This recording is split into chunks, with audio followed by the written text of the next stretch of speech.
What is up, guys? Welcome back to another video. Another video means another dopamine high, that buys something that feels something. And today we're back at it with another review. Actually something from the Alien franchise, a franchise we haven't looked at in about 10 months or so. So it is good to be back reviewing some Alien content. For today's review, we are looking at the Alien Resurrection Xenomorph Warrior. Now this figure did initially come out in 2019 as part of Wave 14 of NECA's Alien releases. This wave was also dubbed the Alien Resurrection Assortment, for also coming with the Ellen Ripley Clone 8 and the Deluxe Newborn. If you at any point during or after the video you realize you do want to pick up this figure for yourself, you can get them at Target for $36.99, a whopping $95.11 at Walmart, and a starting price of $60 off of Amazon. So if you can, for whatever reason, for the life of you, not find this figure at Target, I pray for your wallet, and I hope you find a decent price elsewhere. But links will be in the description of the video for the 3 places I have just listed off for you, if you are that down bad or lucky enough to get them off of Target. And because I'm a nerd and simply because I can, I'm going to give you a little bit of lore on this figure, because this just isn't your normal Xenomorph Warrior. This is actually what is dubbed the Cloned Xenomorph. These Xenomorphs are a whole lot more special than your generic Warrior, because they were actually made in a lab. They were made using Ellen Ripley's blood samples and the embryo of a queen Xenomorph, and this was the byproduct. I'm now realizing in post how very vague and kind of incorrect that information is. So basically what happened was they took Ellen Ripley's DNA and merged it with a queen embryo, which made the cloned queen, who makes cloned facehuggers. They took those cloned facehuggers and impregnated test subjects, and those test subjects made what were dubbed the cloned xenomorphs, hence the xenomorphs we see in the movie. Hopefully that makes more sense now than me just saying, oh, they mixed Ellen Ripley and queen DNA and ta-da. Yeah, so I wanted to correct myself and give you all the correct information, so there you go. So these guys are a whole lot meaner, bigger, tougher, and can do a hell of a lot more damage than your normal Xenomorph Warrior, and that is pretty much all I will dive into. If you want to get into uber details about these cloned Xenomorphs and want to have all the knowledge, you will have to go into the link in the description and go to the Xenopedia page and get some reading on. But with that said, I think we should move on to the review. So looking at the packaging, we can see they use the clamshell packaging, which I really don't like, but it is what it is. Doesn't really ruin the figure itself. But on the side, we have a nice photo of the figure, another photo on the other side. Looking at the back, we got a nice bigger photo with a brief description of what this figure is all about, and the rest of the wave down below. So there is the figure on the front, and let's get this bad boy open.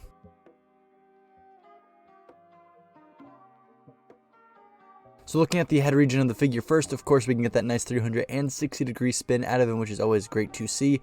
And then we can have him look up and down a decent amount. I know way back when I had some issues with the Xenomorph figures looking up and down, and here that is not an issue whatsoever. And then you can't really get a head tilt out of him. There's like a slight one, like you can see it, but it's not really there.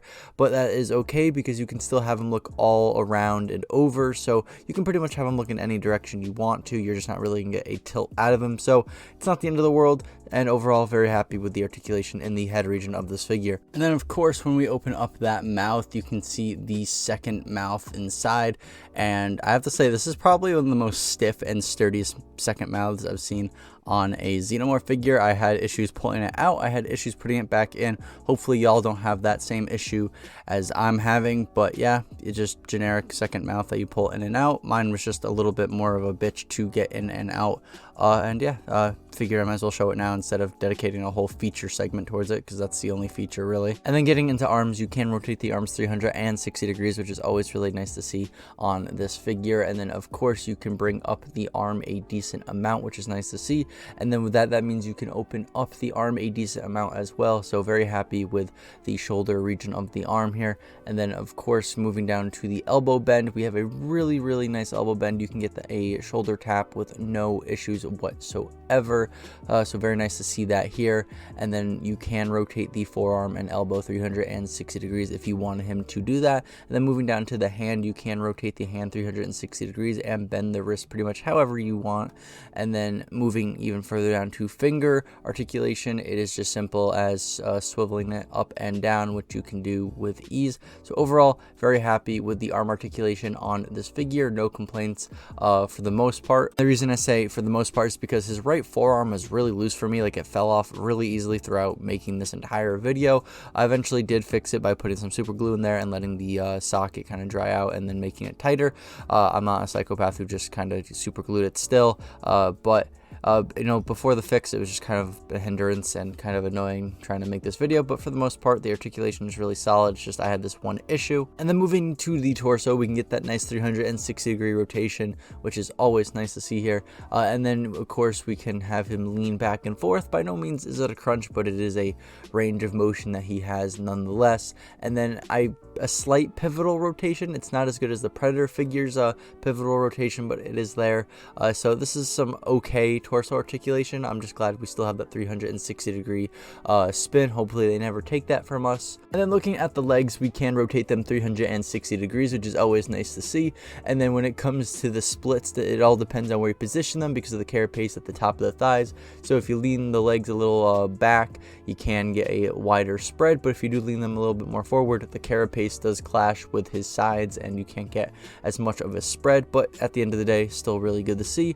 And then you can bring his legs up, so if you do want him for whatever reason to sit in a chair off the ledge of the cliff, you can have him do that. And then moving down to the knee, we can get a really good bend because the knee is double jointed, so very happy with the bend radius here on the knee. And then from that knee, you can rotate the rest of the leg downwards 360 degrees. And then moving further down the leg to this joint, which I'm calling the upper ankle, you can get a really good bend radius out of it as well. You know, it allows you to straighten his leg or, you know, have him further move down, and you can rotate that piece 360 degrees as well. And then moving down to the foot, you can rotate it 360 degrees and bend that ankle however you please. And there are toes that you can articulate up and down, but for me they were a little stiff, but at the end of the day, that movement is there for you for however you want to position your Xenomorph. And I can confirm I am very happy with the articulation with this figure's legs. But before we continue on with the video, I do want to be 100% transparent with y'all, and there is actually a issue I do have with the leg segment of this figure, because don't get me wrong, I do love the articulation in the leg region. It feels great, it feels fluid, nothing feels off or wrong. You have as much freedom as you will have with any other Xenomorph figure, if not more. I just adore the free range and all that with the legs of this figure, but because of that, it might be too much of a good thing, because this figure does have issues supporting its own weight, because I believe the joints in the legs are not stiff enough to support the upper half of his body. So there is a bunch of times when making this video, the figure would fall over because the figure did not want to support itself, and unfortunately I don't have any footage showing that, so I figured I would just pull y'all aside real quick and tell you that right now, because like I said, I want to be 100% transparent, especially to the people who are actually considering buying this figure and spending their hard-earned money. So yeah, that's pretty much all I wanted to say, and let's continue on with the video. And then finally, here we have the tail, which you can rotate 360 degrees at the base, and then because of the wire in the tail, you can pretty much manipulate and bend the tail however you want. So if you want it to be in a neutral state, you can. In an attack state, you can also do that. There's a lot you can do with this wire, and I really like how NECA went about this. This is probably some of the best, you know, wire use of a toy I've seen, because there are some pretty bad wires out there, but very happy with this.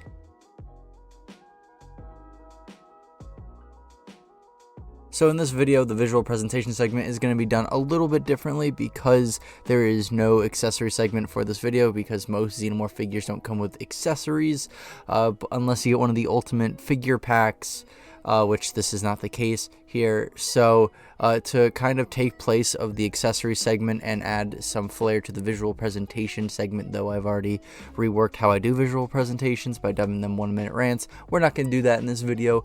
We're going to actually go over the visuals of this Xenomorph Warrior and compare them to previous iterations of the older Xenomorph Warrior designs that NECA has released. And I do this for usually two reasons. One, to give y'all that insight on how the Xenomorph Warrior design has changed and evolved over time, and the second reason is so the video can be longer. But no, seriously, I do think it is interesting comparing and contrasting previous Xenomorph designs to see how they've changed and evolved over time. So enough talking, let's get into that. So the two references that we will be using are the Warrior that we see in the first Alien movie, aka Big Chap, and then the Xenomorph Warrior that we see in the second Alien movie, Aliens. And of course, the figures I am using are Big Chap and the Xenomorph Warrior from the Ultimate Xenomorph Warrior pack. So getting into the neck and head region, starting off with the neck first, and then working our way up, we can see that Big Chap and the Aliens Warrior have a very similar design when it comes to their neck. There's a lot of line work and ribbage and some tubage going on, whereas the Resurrection Warrior doesn't have any of that at all. It's kind of a big mess of carapace, just a lot of folds and wrinkles. And then moving our way up to the bottom of the dome, we can see that the Big Chap and Xenomorph from Aliens does have a long protruding tube at the bottom of the dome, whereas the Resurrection Warrior doesn't have a really long tube. There is some ribbage there, but it's not as cleaned or uniformed as the Big Chap or Aliens Xenomorph. And then moving down to their jawline, we can see that the Resurrection Warrior's design is definitely inspired by Big Chap, with a lot of tissue being exposed, whereas the Aliens Warrior has more muscle or bone kind of covering his jaw. And in the terms of size, there's not really anything I can see from the Aliens Warrior that the Resurrection Warrior takes inspiration from. The head is just kind of really all inspired off of Big Chap. The only difference, besides what I've already mentioned, is the size. This is probably the smallest Xenomorph Warrior head that we've seen out of the three. But after that, the shape is definitely inspired off of Big Chap. Then briefly moving things to the top of the head, we can still see the Resurrection Warrior continue the Big Chap trend of having the transparent dome and being able to see the skull, obviously, like Big Chap, and then completely averting from what Aliens did with their Xenomorph, having a non-transparent dome and actually giving it some ribbage and spines across the top. And then taking a look at their shoulders, because yes, there's a difference. Starting off with how Big Chap and the Aliens Warrior actually have very similar designs. It's very similar in shape. The Aliens Warriors might be a little bit bigger, but it starts at the front of the neck, goes across the chest, and ends at the shoulder, just behind the arm. And then looking at the Resurrection Warrior, he has a more rounded off carapace shoulder piece that actually ends kind of on the back, kind of meeting up with the spines, which we'll get into later. And really that's all I have to add when it comes to the shoulders. Just figured I might as well point it out. And then looking down at the arms, we can see that the Big Chap and the Aliens Warrior have very similar designs with their arms, very uniform, a lot of ribbage, very similar line work, except for the fact that Big Chap has a piece of carapace extruding from his elbow, and the Aliens Warrior has like this carapace flap or wing extruding from his forearm. And then looking at the Resurrection Warrior, we can see that the tricep, bicep, shoulder area is not anything like Big Chap or the Aliens Warrior. It's kind of this mess of folds and wrinkles, kind of just colliding with each other. And then looking at the forearm, we can see a piece of carapace extruding from it, kind of like Big Chap's elbow, but it's not exactly the same mold. And then the forearm itself is just this mess of carapace overlapping the ridging on the forearms, and it's just kind of this mess of overgrown carapace and whatnot, as opposed to the nice clean uniform look of Big Chap and the Alien's Warrior. And then moving from the arm to the hands, we can see that the Resurrection Warrior takes inspiration heavily off of the Alien's Warrior. Looking at Big Chap, we can see that he has 6 fingers that are kind of shorter, whereas the Alien's Warrior has these long, kind of creepy looking fingers, but only has 3. And then the Resurrection Warrior takes it up to 4, but keeping the same aesthetic as the Alien Warrior's hands. And looking at the torso region of the Xenomorphs, we can see that the Resurrection Warrior definitely went on its own path, because if we look at Big Chap and the Alien's Warrior, we can see that their ribcage points upwards, and at the bottom part of their torso kind of evens out and remains the same width as the upper half. Looking at the Resurrection Warrior, though, we can see his ribcage points downwards, and the lower half of his torso is kind of aerodynamic and thins out, and is actually just a completely different design, resembling more of a rib cage with some carapace ribbage. Looking at the back, we can see again the Resurrection Warrior went on its own path, doing its own thing, but looking at Big Chap and the Alien's Warrior, it's the same exact design, pretty much identical, same amount of spines and everything, but the Resurrection Warrior does not even have the same amount of spines. It only has 4 instead of 5, and those 4 spines do look completely different from Big Chap and the Alien's Warrior. They're kind of a little bit longer. They're not as smooth. They're a little more wrinkly, and they're rounded off at the top rather than being full. Then moving on down to the legs, we can see yet again the Resurrection Warrior doing its own thing, which I really do like and I think was a really bold move. But looking at Big Chap and the Alien's Warrior, it's pretty much the same exact build of leg and the same uniform with the ribbage and carapace. Granted, the Big Chap and the Alien Warriors were people in suits, so they had to kind of be built like human legs, where if we look at the Resurrection Warrior, again, the carapace and the ribbage do not align with Big Chap and the Alien's Warrior. It's kind of more just unnatural. Nothing is in uniform, and the legs are actually built like the hind legs of a cat or a dog or of some wild animal, rather than them being built like a bipedal human. And then wrapping things up with the tail, looking at Big Chap and the Alien's Warrior, they have the same exact tail, same exact build and everything, whereas the Resurrection Warrior has a much longer and thicker tail. There's a lot more carapace and spinage going down it, and even at the very end of it there is a blade, so the tail can be even utilized further for a Xenomorph's hunt. And as for height, here is the Alien's Warrior next to Big Chap, and then here is the Resurrection Warrior next to both of them, and we can see that he towers over both of Big Chap and the Alien's Warrior. And just to compare him next to a few other variants of Xenomorph, here he is next to the Scorpion Xenomorph, Razor Claw Xenomorph, the Chrysalis Xenomorph, Arachnid Xenomorph, the Spitter Xenomorph, Runner Xenomorph, Cougar Xenomorph, and finally the Rhino Xenomorph. And I actually really dig this design of Xenomorph. I think it's really hard to mess up a Xenomorph design in the first place, but yeah, this is a warrior, and it really strays off the path of the traditional warrior design, which may upset some people who care about consistency. But the reason why I believe they did this was because this is a cloned Xenomorph. This is a lab experiment. This is something man-made, therefore why it does not look as aligned to the traditional warrior look. But and I think that just really adds to the charm of this Xenomorph Warrior's design and why I love it so much.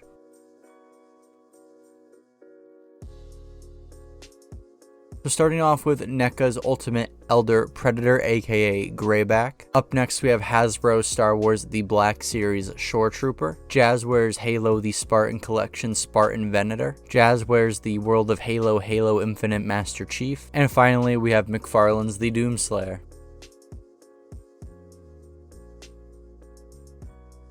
So here we are at the turntable segment of the video. This is pretty much where I go over what I like, dislike, pros, cons, strengths, weaknesses, general thoughts and opinions, stuff like that. Give you all something to bounce off of. Go in the comment section below and get a conversation started, and I'll most likely reply to your comments because obviously I like talking about this stuff, but I want to get the sour stuff out of the way because I just, want to get it done and over with. I don't like dreading on the negatives of life, so let's get into that. So honestly, there's only 2 things that come to mind that I find iffy about this figure, and going over to the lesser evil first, and that is the forearm being very loose and falling off very easily. I consider this the lesser evil because it is something that can be easily fixed, and I think it's just a me issue. I don't think that this would be something that you would see with the entire batch of figures. If your Xenomorph Warrior from Alien Resurrection has a loose forearm, please let me know. But I think that this is just a me issue. I don't know if that's me being optimistic, because I love NECA to bits and pieces, and I know they usually do a good job at quality control with their figures. So hopefully that this is just a me issue and the rest of y'all have working forearms on your Alien Resurrection Xenomorph Warrior. And then the greater of the two evils, and that is the legs not being able to support the body weight of the figure depending on how you pose them. Because this figure's legs are long and thin, there are times where if you try to put this figure in an action pose or something, the figure will easily just tumble over. Or even if you try to set them up straight, sometimes the legs will just fall in on each other because they're long and thin and not able to support the upper body weight of this figure, which really sucks to see.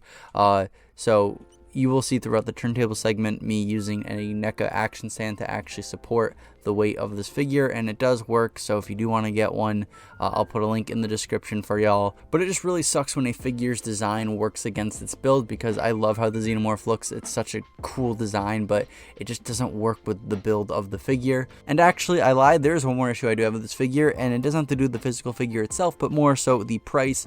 I don't get why I'm paying ultimate figure price for a non-ultimate figure.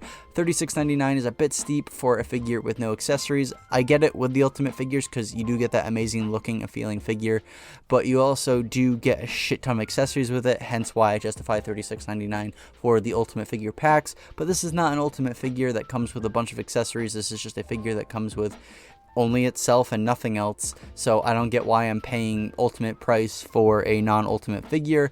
If they charge $26.99, I would be completely fine with that, but that is not the case. We are paying ultimate price for a non-ultimate figure, and I just kind of think that's a little steep in my opinion. But after that, that's pretty much it for issues I have with this figure. So then jumping into the positives, starting off with the visuals, I think NECA did such a great job at recreating the Alien Resurrection Xenomorph Warrior.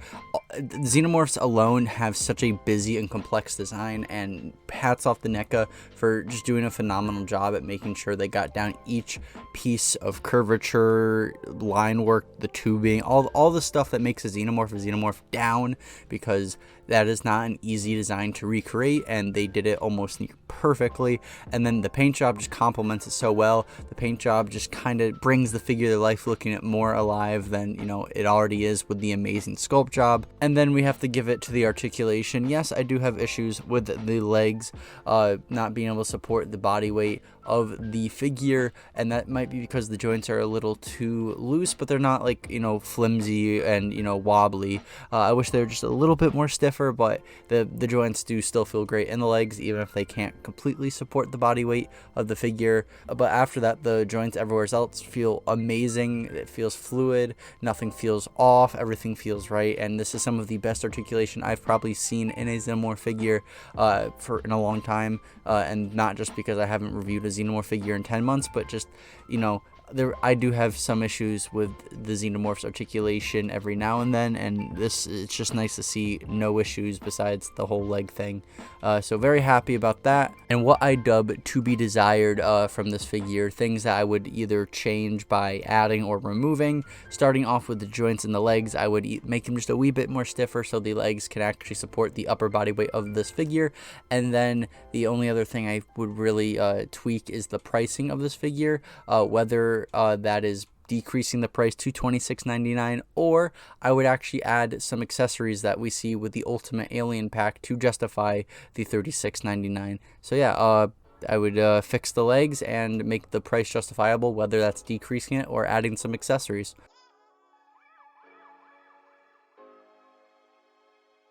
And that is pretty much everything I have to say about this figure. If you do already own one of these figures, do you like or dislike this figure? Please tell me down below your thoughts and opinions. And please tell me your thoughts and opinions on this video. If you did enjoy this video, a like and a subscription would be awesome. You don't have to comment. That's a lot of effort. I get it. But if, like I said, you want to bounce off anything I did say in the video, more than welcome to get a conversation started. I will most likely reply to your comments because I obviously do like talking about this stuff. And don't worry about the bell because we both know that shit is broken.